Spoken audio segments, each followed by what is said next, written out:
So in the early years of the Craftsman movement, I'm going to take you to Pasadena, California, and architects, builders named Green and Green are building a house for the Gamble family of Procter and Gamble fame. So the uber wealthy guy, he wants a modern house, but he also wants a craftsman.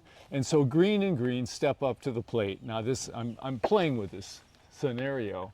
And among other things, the exposed rafter tails and the shingle siding, they come up with what we today call clinker brick. How did they arrive at that? Why did it become so popular? One theory is that it sort of evokes something that is very simple and vernacular and found on site, as opposed to some polished brick that's imported. So why clinker? Well, clinker brick basically is rejected brick.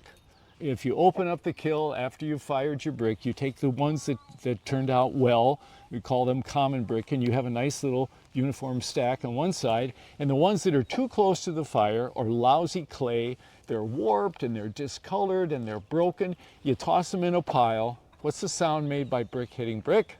It's clink.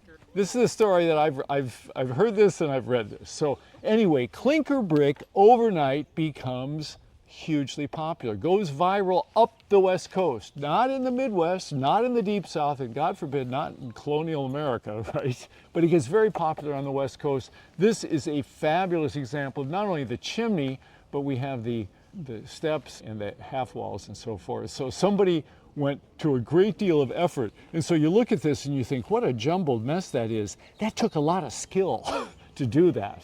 This was not just happenstance. They found each brick and fitted it in place.